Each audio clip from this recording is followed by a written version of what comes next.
сакала еве да поздравам поранешната председателка на Судскиот совет, сега член на Судскиот совет Павлина Црвенковска. Драго ми е што се вративте од боледување.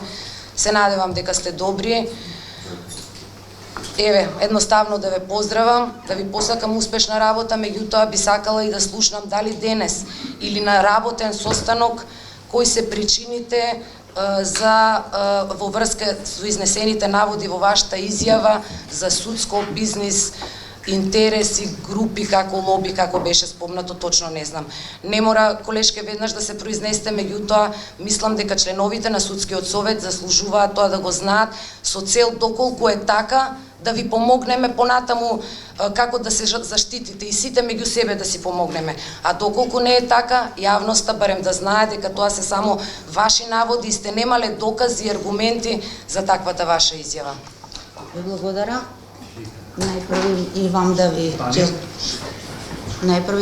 да ви честитам на функцијата председател на Судскиот совет. И морам да истакнам дека за мене е неприфатливо на јавна седница да бидам прозвана да образложам оставка која што ја дадов како председател на Судскиот совет. Оставка од лични причини.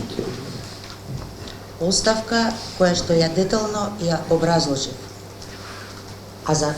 Значи останувам сврсто позади се до тоа што го наведов во оставката, а за тоа што сум превземала и што ќе превземам понатаму, се надевам дека времето ќе работи во моја полза. Ви благодарам. Судскиот совет е отворен за јавноста, транспарентни се работиве и тоа се точно, вашата оставка е лично право и демократско право.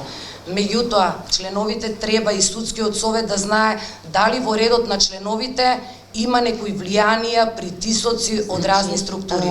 Во таа насока е моето прашање, но во ред, бидејќи се вративте, само сослушајте ме, од боледување ќе оставам на вас. Затоа реков дали сакате да кажете нешто. Да бидеме прецизни. Јас во мојата оставка не наведов ни притисоци, ни влијанија. Ако внимателно сте прочитали.